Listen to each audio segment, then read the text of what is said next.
what I'm trying to say about me being me as a solo artist and a band being a band, and people may or may not like it or even accept the idea of what I'm doing, especially because I'm working within a musical genre like country music or Americana. I'm very proud of my association with INXS. And I mean, I remember, in the early years, all that touring we did all around, you know, round and round and around the world that we did. And I used to wonder, along with the other guys, I think, is this going anywhere? Is this paying off? We had no idea. I'm not sure what the point is of artificial intelligence. I can't help but feel that there needs to be far more ethical conversation about Yeah, what that thing is. yeah, And the bigger definitely. question is, why do we need it?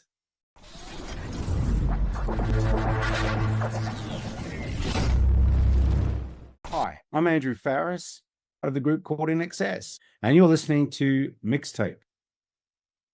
Hello, you're listening to the Mixtape. Joining me today, it is an absolute pleasure to welcome Mr. Andrew Farriss. How are you, Andrew? I'm all right, Mark. How are you? Very well, thanks. Just before we started recording there, you were filling me in on your travel plans for the last 24, 48 hours. It sounds like you've been around a fair bit, mate. So I'll try and make this as quick as we can and get you back away. So you're here in WA at the moment for the Something Stronger tour. You're playing a Gatsby's Mansion Up today, Thursday. It's the River in Margs on Friday, Frothcraft Brewery on Saturday. That's in Bunbury, and Mojo's in Freo on Sunday. andrewfarriss.com/tour for tickets and info for those. It's just set list wise, Andrew. What can people expect this weekend from your live show, mate? Well, I'll be playing songs off my self-titled LP album that I've had out called Andrew Farriss because I got no imagination, so I think of a name for it, right? And then I got a 5-track EP out as well called Love Makes the World. So I'll be playing some songs off that. I'll also be playing some brand new songs, which for my forthcoming album called The Prospector, which will be out in early 2025. And they've been going down well, those songs, which is great. And also, I'll be, because as a main writer, one of the main writers for INXS, and I wrote most of the music for that band in my career.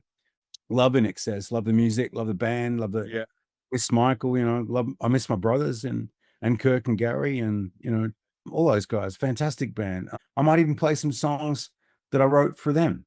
So yeah. fantastic, fantastic. I think there's always going to be, because someone of your stature and obviously history, there's always going to be an expectation from people coming to your shows. Do you know what I mean?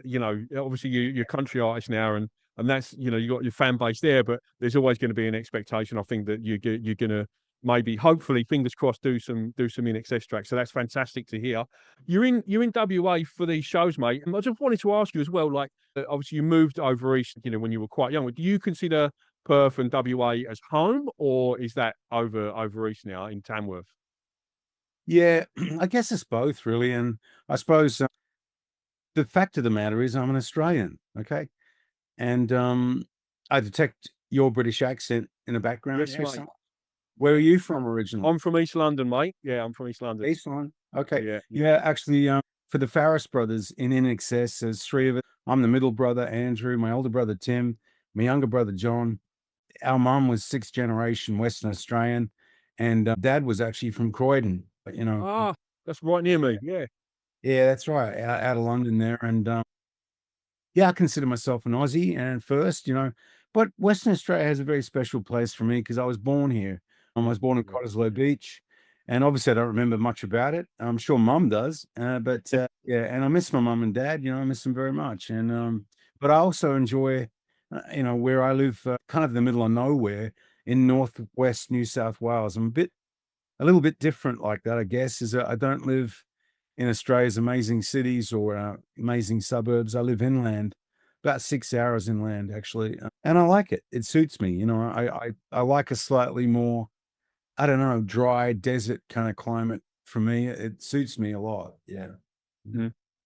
Talking about considering yourself an Aussie, which you mentioned just then, that sort of ties in quite well with your latest single drop, Southern Cross. Was that written from a place of nostalgia, and were you away when you wrote that because it come out so quick? I wondered if that was sort of something you'd written while you were away in Nashville and you were thinking about home, and and then you just sort of wrote the song? Because it came out quite quickly out of nowhere, a bit of a surprise release. So yeah, I just wondered what the sort of genesis of that song was. Sure, sure. This, Mark, the song is called Southern Cross Shines, and that's what the song's called. And that's right. And it got released at the same time as another song called Gold Rush to Ghost Town.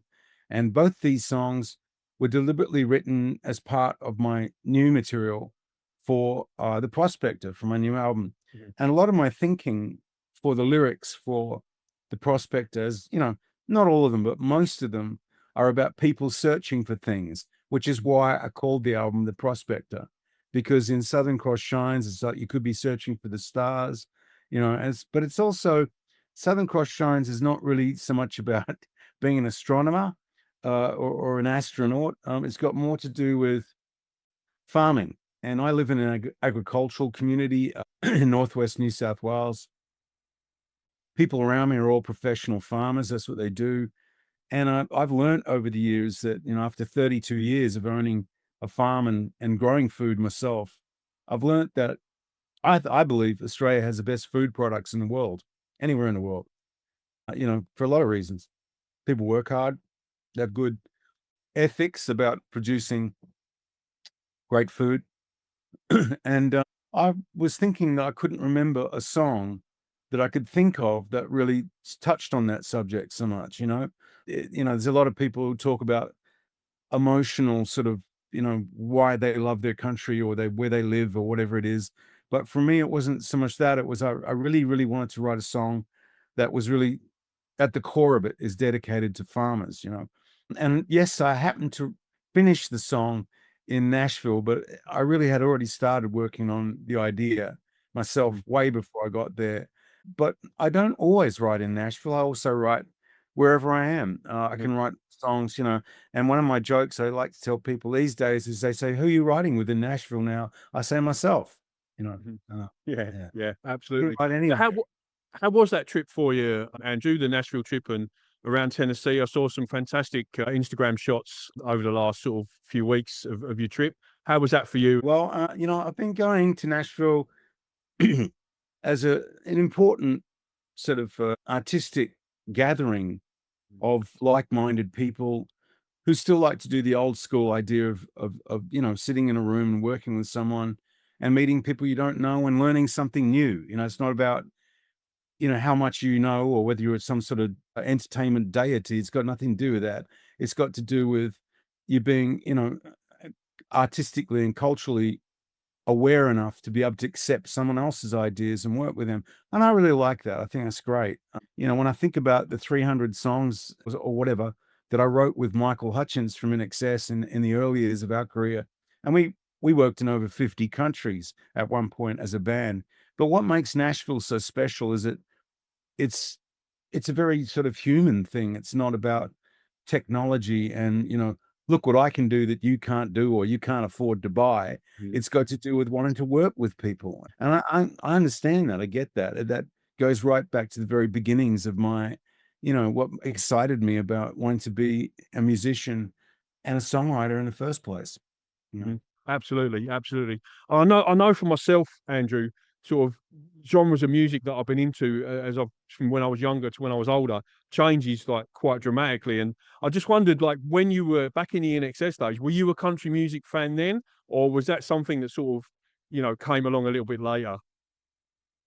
Yeah, I started playing piano when I was 9 years old. And then my father got a job promotion, dentist. And so my brothers and my sister and mum and dad and I, we all moved to the east coast of Australia Mm. from Perth to Sydney. And then I did my high schooling in Sydney. But mum and dad preferred to live in Western Australia than Sydney. So mum got a bit homesick, I think. And so mum and dad moved back. But when I was about 14, I started experimenting and writing songs, what you'd call songwriting. I didn't even know what I was doing. In fact, my uncle left his upright Beal piano, a 1950s piano at mum and dad's house, and where obviously I was living, and I started to pull it apart and see how it worked. And like dad was like, "What are you doing?" And I'm like, "Well, I want to see how the piano works. Mhm. I'm interested in the mechanics of how it works." And someone had asked me in an interview not that long ago, "Are you interested in engineering?" I knew exactly what they were talking about. They were talking about, how buildings are constructed or bridges or roads or whatever. I said, "Yeah, actually I am." Because once you understand how something works, you know how either to repair it or make it better, right? Mhm. So part of my songwriting thing is exactly that. I like to work out the mechanics of how things work. And once I kind of, including the music, including once I figure out, okay, and then lyrics are a whole other thing from outer space. You have to be really, I find for lyric writing, you've got to just really trust your own instinct with where you want to head in the song.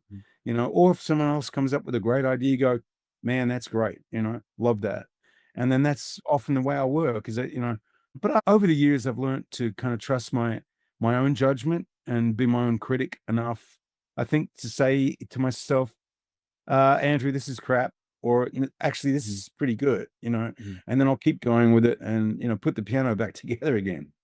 Yeah, sure, sure. I think given your back catalogue, I think you've absolutely got you'd have the confidence in yourself to know, do you know what I mean, and be that self-aware. I just wondered as well, Andrew, do you feel like the shift in genre from the INXS days helps your fan base kind of see you as Andrew Farriss, the solo artist, as opposed to Andrew Farriss from INXS? Do you understand what I mean? Like, is that like a sort of demarcation you consciously try to make, or do you think that helps? I think what is interesting about what we're talking about, I'm not just avoiding the question. I know exactly what you're talking about, Yeah. and in fact, what I'll say is I'm very proud of my association with INXS. And I mean, I remember, in the early years, all that touring we did all around, you know, round and round and around the world that we did. And I used to wonder, along with the other guys, I think, is this going anywhere? Is this paying off? We had no idea. But as it went along, we got more and more successful, and we were lucky. A lot of people don't get that. A lot of people, actually, one of the biggest nightmares, I think, for a lot of people is that they wander out there, especially very young people. They wander into the community, social media or whatever it is these days, and instantly they're this gigantic star that's followed by millions of people. That sounds like a nightmare to me. Having been through our very organic ride, I think it's much healthier when people might say, about your band, yeah, they're okay, or they're crap, or they kind of suck or whatever. And then as it goes along, you're like, well, I don't care what you think. We're going to keep doing it, and we're going to get better. And then you keep pushing and pushing. And eventually, if you are successful and you're that fortunate, you can look back and say, well, I'm really proud of what we did, because I think it was good. And we Yeah. kind of earned that. We didn't just get given it, on a plate. So and what I'm trying to say about me being me as a solo artist and a band being a band, I'm proud of both those things. I'm trying to get somewhere doing what I'm doing, and people may or may not like it or even accept the idea of what I'm doing, especially because I'm working within a musical genre like country music or Americana, and especially folk music that I'm working in more now is not so much what INXS did. We did a very different sort of thing. And I was ready, writing very, very different kinds of songs and music and stylization of what I wanted, what I thought would be good for an excess. What I'm doing now is very different than that. I sort of like, I'm trying to stick to what I feel people might want to hear, that's not necessarily styled like in excess. Like I'm trying to deliberately work. And so it might be a bit frustrating for some in excess fans when they come listen to what I'm doing. Like, can't you just do it like that? Or can you just do it like that? I'm like, well, I know, but I kind of already done that. That's what I Yeah. did, Yeah. in the day. And so what I'm doing now, I'm trying to sort of explore, I'm trying to test myself and say, well, you know, is this the best that I can do in a different genre? I don't know. Maybe not. Yeah.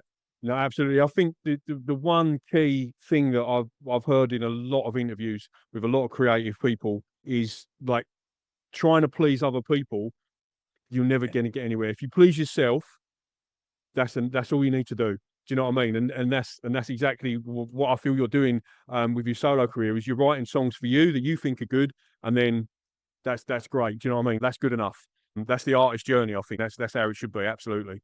Yeah, I think, you're spot on, Mark. I mean, I think the people pleasing thing, is impossible in the end of the day. Not everyone's going to like what you do, and you're lucky if anyone likes you, really. You know? Yeah, absolutely. What I try and do, Andrew, whenever I'm lucky enough to have someone on the show with the depth and quality of back catalogue, such as yourself, just for my own personal knowledge, I'm going to ask you. I'll put you on the spot a little bit now. What's your top 3 INXS songs? Oh wow. Well, I would say for me, I've got a lot of them actually, but for me, I know, sorry, it's a tough question. yeah, it is. I would say maybe Mystify, and there's a song called "Hear That Sound" off the X album as well, and I guess Never Tear Us Apart because that's become like a I don't know like a birth sort of death celebration. You know, like it's so huge that song. It's got feet and it walks around everywhere. You know, and in my lifetime, I would say, you know, I'm astonished sometimes at where, a lot of the songs that INXS recorded and that myself and Michael and other guys had written over the years. Yeah, I'm yeah, astonished yeah. at where it went to. I wish I could explain it. I don't really know. I don't know It's why. that inexplicable magic. I think that's all it is. Let's just put it down to that. But yeah, I think for me, Never Tear Us Apart. I think you're obviously familiar with the show later with Jules Holland because you were on it. The track I'm going to talk about, but that's in like series 60 something now, that show, and it's the most amazing music show. If anyone's not familiar, check it out on YouTube or BBC iPlayer if you're in the UK. But Yeah, I've got a top 5 Jules Holland moments, and you playing the piano and Michael sitting on the piano yeah. singing "Never Tear Us Apart" is right in that top 5, mate. It is one of the most incredible performances I've ever seen, and it made me love that song even more than I already did. All right, that's enough. That's enough frothing. Sorry, go on, carry on. I try not to fanboy too much when I'm interviewing people, but yeah, go on, I had to do that. Go on, carry on, mate. I think Kirk from INXS also played Yeah, sax during yeah, performance yeah, too. yeah, I want to add that because Kirk's sax performance that he did in Never Tear Us Apart is actually one of those signature things. You know, yeah.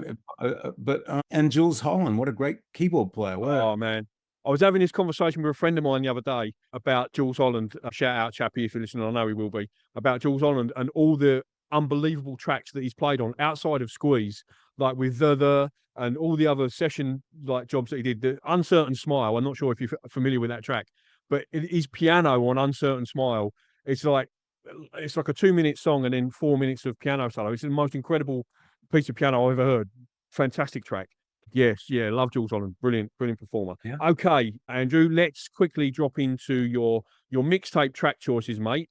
And like we said at the start, we're doing this a little bit on the fly, because you haven't done your homework, but that's fine. I don't always expect that. Sometimes on the fly is the best way to pick them. So if you were making up a mixtape or a playlist or compilation, Andrew, and you're kicking it off with a track one, like a tension grabber that's going to draw me in and make me want to listen to the rest of your tape, what track would you use for that, mate? I guess for me, it's one of my favorite songs ever. Really has to be "Knocking on Heaven's Door" by Bob Dylan. I love that Yeah. song. Not so much people that covered the song afterwards, but his original recording, I really, really love that. Yeah, and such a great songwriter. I mean, Mm. what an Yeah. amazing talent that man is. But yeah, that would have to be one of them. Yep. Absolutely. I'm gonna sit down and do the stats. I always say this whenever anyone picks Bob Dylan, but you'll be episode 81 of this show, and I need to sit down and come up with the stats of how many of those 81 Bob Dylan has featured in, because it's easily 20%, easily somewhere along the line. Either one of his songs that's been covered, or like All Along the Watchtower comes up for track 3 quite a lot as a cover version. And yeah, he's in there. Traveling Wilburys coming there. Like, yeah, he's all over it. But I think that shows his reach and his influence as a, like you say, as an amazing songwriter. Track 2, Andrew, is what's a song that you sing when you're on your own in the car or the shower, mate? I quite like "Ring of Fire," Johnny Cash. I really Yeah, like that yeah, song, yeah. and yeah, a lot of Mr. Cash's work. I really enjoy listening to. Always have. It's so deceptively simple, Yeah. you know, but it's not really. And Yeah. and I can remember the lyrics too. You know, Yeah. uh, it's The not. taste of love is sweet when hearts like our hearts meet. That's one of the greatest love song lyrics of all time. I think that's fantastic. Yeah, Yeah. but like you don't have to remember the eighth verse. It's it's pretty simple song, but it's very Yeah. clever. Yeah. Yeah. Yeah. Yeah. I think June Carter Cash wrote that one, I believe, lyrics. Fantastic choice. Love that one, mate. Track 3, Andrew, is what's your favorite cover version, mate? I would say, oh, Willin' by Little Feat. One of my favorite bands of all time, and also for INXS too. In our early years, we used to actually play Little Feat covers. We didn't Yeah. play, but I like that song, and also it's got a country flavor to it. And I Yeah. play it live in my live set now Oh, as cool. one of the songs I play. Yeah, Yeah. Yeah. and it's about truck drivers, and people sing about a lot of stuff, but a lot of people don't write songs about people who drive trucks. You know? No, it's not one that comes up very often. Long Distance Love's my favorite Little Feat track. I absolutely love that one. I like Um, that. You love that. yeah, Yeah. yeah, that's a Who, great track. That is a superb track. who's singing the backing vocals on that song? Do you know? On Long I Distance. don't know. No, I don't know. No, I'm not sure. I'm going to look that up now. Well, now you've mentioned it, I'm going to have a look at that and see who that is. What I do on the radio show, Andrew, I'll drop the tracks in between as we're talking. If you're listening to this on the podcast or the YouTube channel, there will be a link in the description to a Spotify playlist of all Andrew's track choices, loads of his solo stuff. I might chuck a couple of INXS tracks in, probably the ones you mentioned as your top 3. And there'll also be a link to the Andrew's website and his socials and everywhere else where you can connect with him and check out tickets for this weekend and everything else. All right, track 4 is what's a song you wish you could have played to your 18-year-old self? Okay, I'm shamelessly going to say, if I could have played it to myself when I was 18, is a song that was on my first album that I released, called Apache Pass. And the reason is because and I co-wrote that song with an amazing American writer called Frank Myers, who's from Ohio originally. Actually, my wife Molly comes from originally from Ohio, from Dayton, and so did Frank. And I was talking to him about that. And Dayton, Ohio, is about 5 hours drive to Nashville, and so I spent a fair bit of time in Ohio as well as other places in America. But I was going to say, Patchy Pass came about the song because um, I decided to take a break from where I was working in America and go down to the Mexican border in the United States and ride horses because I live on a farm. I've owned a farm for 32 years. I live with farmers and I'm used to animals. So I decided to go horse riding down along the Mexican border. There's been a lot of trouble down there in recent years, but the history of that area is fascinating. And I thought when I get there, when I arrived there with Marlena, it was going to be like a dude ranch and they'd have a swimming pool and some tequila shots and girls in bikinis walking around and stuff. It wasn't like that at all. It was just hardcore horse riding for 6 hours a day. You pack your lunch, you put it in a saddlebag, and you ride off into canyons. But what I really loved about all that was the grittiness of the area, and I got an education on the horseback of that entire region because our friends Craig and Tam Lawson, Marlena and I went riding with those two people, Craig and Tam Lawson, amazing people, and they became our friends. And we used to go back there and do more of it. But with Apache Pass, that was the area, one of the areas we rode our horses through. You could see the ruins of Fort Bowie with the U.S. cavalry forts and stuff like that, Fort Rucker, and we rode our horses up to Cochise's stronghold, where he could see the U.S. cavalry riding across, kicking up so much dust that the Apache Indians would know, like Geronimo and Cochise and those guys, how to escape before the U.S. cavalry caught up to them. But because I did all this riding on a horse, it was very different than watching a Hollywood film where it all seems like over there. It's not here. It's over there somewhere. It was very much in my consciousness, and physically you can smell like the desert and the dust and the grit of it all. And up the road was Tombstone, with all the cowboys, and just across the border is a Mexican people, and then the Mexican army, U.S. cavalry is on the other side. Then you got the settlers, and then you got the cowboys, you got the outlaws, and I started thinking about all this, and I thought, hang on a minute, this is not a Hollywood film. And I went back to where I was working, and I said to Frank Myers, who's my age, and Frank said, "Hey, Andrew, what do you want to write a song about?" I was like, the Old West. Mm. Yeah. And Yeah. he hesitated for just a minute because it's like, how hell are we going to get a hit out of that? Right. Mm. And I'm like, well, I don't know. I just tell the truth. Let's just write about exactly what I just saw. Yeah. And so I told him the things that I'd seen and what we'd been doing. And he said, love it, love it, love it. We wrote lyric out and he helped me with part of the music of it. And that's what, so Apache Pass is, I think it's one of my favorite songs from what I've done so far. I mean, I know it sounds kind of like bit whatever, but I like the song. Yeah. No, I think track 4 is the category where most people will pick one of their own songs because they want to sort of, they can show their younger selves like, what it was possible to achieve and, and all that kind of thing. What sort of stuff were you listening to when you were that age, Andrew? Oh, songs like Apache Pass. No, I'm just kidding. No, I was no, well, a bit of that, I guess. I mean, I did like when I was 18. I do remember listening to "Mama Don't Let Your Cowboys," or sorry, babies grow up to be cowboys. I do remember listening to that and other older style country songs. I always loved the songwriting. Um, but when I was 18, yeah, I was listening to Little Feat back then as well, and artists like that, or the Stones, or we listened to. I listened to all kinds of stuff. Also liked the Eagles a lot too, and that's not always not Yeah. necessarily a cool or hip thing to say, but I don't care about all that crap now. I'm getting older. I actually I love the Eagles. I think they're the only major act that I've seen 5 times in my lifetime. Okay. I saw them the first time on the Hotel California tour in Sydney in Australia, and I think it's 1976 or something. When Joe Walsh had just joined, it was one of the best concerts I've still ever seen in my life. Incredible, you know. Yeah. No, fantastic. They're on my list of bands to see, but as the years truck on, it's getting less and less likely. You better hurry For up. sure. Yeah, I know. Same with the Rolling Stones. I've literally seen everybody, Pink Floyd, Bob Dylan, I've multiple times, but Rolling Stones have just always eluded me. And yeah, I just got to get in there.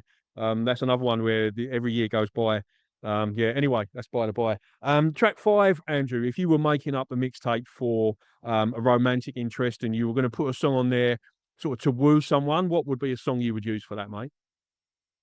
Um, I've always loved. Well, there's lots of romantic songs, but one of them that I've always loved is "Let It Be Me." I don't know if you know what that song is. Ray Uh, LaMontagne. no, no, it's Oh, okay. yeah, "Let It Be Me," I guess, is one of them. "Wichita Lineman" is another one, Glen Oh, yeah, Campbell, that yeah, song. yeah. But I tend to like songs that they're not necessarily all the time about an emotional content. I like the physicality of where people are and what they're thinking. Mm. I find that really interesting because that's how you really get invested. It works for me in songs because I find myself in a time and a place, by the lyric where it's talking about somewhere, not necessarily someone, but they're talking about a place or whatever. And a lot of people relate to that. They can remember. Most of us can remember major sentimental moments in our life, not necessarily because of the emotion of what you experienced, but because of where you were and what you were doing at the time. Mhm. Yeah, no, Mm. absolutely, absolutely. Yeah, great choice. So was that? Sorry, just going back. Was that "Let It Be Me" by Glen Campbell? Was that the track you were talking about? No, I'm trying to think who the artist was. So Mm, the "Let It Be Me" that I know is from a country singer songwriter called Ray LaMontagne, who's amazing. If you're not familiar with him, it'd be well worth checking out. no, I'm trying to think who recorded the version. Maybe it was Glen Campbell. Maybe. All right. I mean, I'll I mean, do the research, mate. Don't worry about that one. Leave that one with me. I'll edit that one round so that it sounds all well, all good, well, and I'll put well. the track in. I know I've got too many going on here, but "Gentle on My Mind" is another one. Glen Okay. Campbell. Yeah. Love that Yeah. song. Love Yeah. the lyric. Yeah. Yeah. No, fantastic. All right. Just finally to round out your mixtape, Andrew. Track 6 is something you feel is like a little bit underappreciated, doesn't get the recognition that it deserves. Wow. Um. Interesting. I know. Um. Uh. Willie Nelson put out an album called Teatro. Mm. Um. Yeah, and there's a song on that Willie Nelson album, Teatro, called The Maker. Okay. And Yeah. I just love the lyric of that song. And I think Emmylou Harris is doing a duet with Willie Nelson on that particular Nice. track. That's a dream And team, that. yeah, and I love it. And it just got a really cool feel to the song as well. It's almost got like kind of a funky beat, which is not what you'd think of normally for a Willie Nelson track, but yeah, and it was produced by, I think, Daniel Lanois, New Orleans, I think. Yeah, yeah. He does a lot with Emmylou Harris, I think. Yeah, yeah. Yeah, Great choice, mate. Great choice. Finally, Andrew, just to finish off the chat, future plans, the Prospector coming out in 2025. Will you be touring that album again, or when's that? What's the release date, and what's happening with that album? I don't know exactly what the release date is, and I'm driving everyone nuts. And then part of the problem with that is procrastinating about the running order, which sounds really old school. Like in an era, we've gone back to the 1950s or early 60s, really again, where it's one hit. You got to have one hit wonders, and and besides, now we're competing with artificial intelligence or or artificial imagination, as I call it. Yeah, Yeah, and it's a bit more accurate. Yeah, yeah. Or watch your back, Jack. But yeah, it's uh I'm not sure what the point is of artificial intelligence. I can't help but feel that there needs to be far more ethical conversation about yeah, what that thing is. yeah. And the bigger Definitely. question is, why do we need it? Yeah. Yeah, I think it's the ultimate maybe kind of extension of laziness, like, and convenience. I think that's what it was born from. Like, people not wanting to put in the hard yards, and do you know what I mean? Like, it makes everything these days is about making life quicker, easier. Do you know what I mean? And being more time efficient. And I think that's one of the reasons why it was sort of born. But nobody needs to hear what Jim Morrison singing, the Wiggles is going to sound like. Do you know what I mean? Like, and he gets used for stupid stuff like that. And I don't think that was the intention. But I had a very similar conversation with Steve Kilby from the church about AI, and he said it will never replicate what Bob Dylan can do, or David Bowie can do, or a Michael Hutchence can do in terms of what they bring as a creative. Like, that's unique to them, and no amount of artificial intelligence will ever be able to replicate that, I don't think. And I totally Well, agreed with him. yeah, I mean, I think what's right. I think what's really complicated about this conversation too is like I said, the ethical, like, for example, if medical research to find cures for horrible diseases and afflictions that medically that people have, and to find cures for our human problems that we have, if AI was to help that and had some sort of control, medically, ethically, I'd say, yeah, okay, I can understand that. But when it's some young corporate guy, you know, uh, waving a flag, going, "Oh, that's you older people just don't get it," is when I go, warning, warning, warning. No, no, no, no, Yeah. no, no. Yeah. Yeah, absolutely, absolutely. On that note, Andrew, I'll let you go, mate. Thank you so much for your time. Really, really appreciate it. Good luck down the southwest this weekend and at Frio on Sunday night. It's andrewfarriss.com for all the ticket info and everything else like that. And catch you on the socials. I think it's Andrew Farriss on Instagram, is it? I believe so. Yeah, I'll have to go and have a look. Yeah. Yeah. Like I said at the start, there'll be link in description anyway, for all the links to your socials and ticketing pages and all the rest of it. Andrew, have a great weekend, mate. Thanks very much. See you later, buddy. Thanks, Matt. Bye. Bye, mate. Bye, bye.